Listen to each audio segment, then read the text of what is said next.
নমস্কার বন্ধুরা, মুর্শিদাবাদ ভিলেজ কিচেনে সকলকে স্বাগত জানাই। আশা করি সকলেই খুব ভালো আছো, আমিও খুব ভালো আছি। আজ আমি তোমাদের সকলের সঙ্গে শেয়ার করব মৌরলা মাছের হাতে মাখা চচ্চড়ির একটি রেসিপি। এই রান্নাটা খেতে কিন্তু খুবই ভালো হয়, একবার হলেও বাড়িতে বানিয়ে দেখবে আর আমাকে কমেন্টের মাধ্যমে জানাতে ভুলবে না খেতে কেমন হয়েছে। তো চলো বন্ধুরা, রান্নাটা শুরু করা যাক, আর দেরি করব না।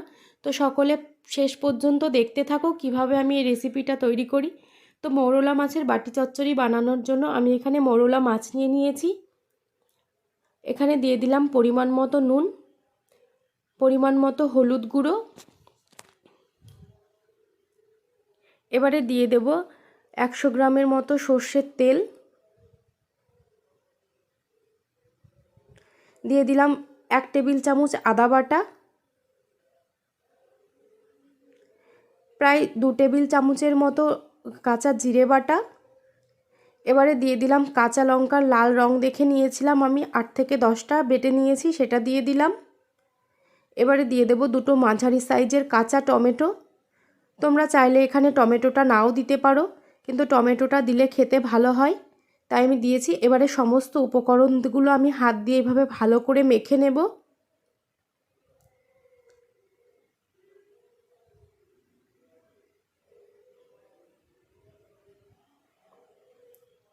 তো দেখো বন্ধুরা, সমস্ত উপকরণ আমি খুব ভালো করে মেখে নিয়েছি।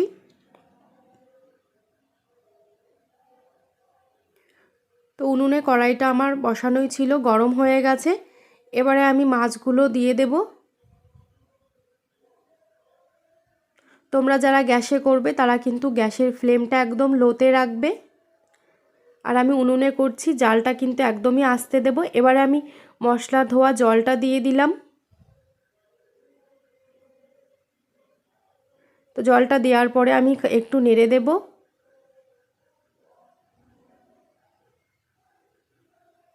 এখানে আমি খুব বেশি জল দিইনি, 1 গ্লাসেরও কম, একটু বড় সাইজের কাপের 1 কাপ মতো জল দিয়েছি। এবার একটা ঢাকনা দিয়ে আমি ঢেকে দেব।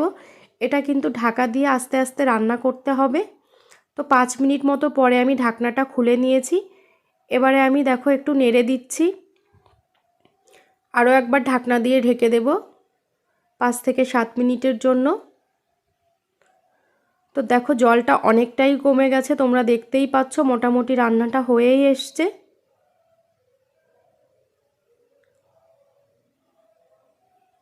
তো মাঝে মাঝে এইভাবে ঢাকনা খুলে নেড়ে দিতে হবে, না হলে কিন্তু নিচে মশলাটা লেগে যাওয়ার সম্ভাবনা থাকবে। তো আরও একবার আমি নেড়ে দেওয়ার পরে ঢাকনা দিয়ে ঢেকে দেব 5 মিনিটের জন্য। তো দেখো বেশ মাখা মাখা একটা ভাব চলে এসছে, মশলাটা কত সুন্দর গায়ের সঙ্গে মিশে যাচ্ছে। তো খুব ভালো করে একবার নেড়ে নিলাম। তো মাছটা কিন্তু আমার রেডি হয়ে গেছে, এবারে আমি নামিয়ে নেব। তো আমি নামিয়ে নিয়েছি, দেখো কত ভালো লাগছে দেখতে, এটা খেতেও কিন্তু বেশ সুন্দর হয়। এটা সকলেই কিন্তু খেতে খুবই পছন্দ করবে। তো বন্ধুরা, এরকম মজার মজার রেসিপি পেতে প্লিজ আমার চ্যানেলটাকে সাবস্ক্রাইব করে পাশে থেকো। সকলে খুব ভালো থেকো, সুস্থ থেকো। আজ এই পর্যন্ত, সকলের সঙ্গে দেখা হবে আবার পরের ভিডিওতে।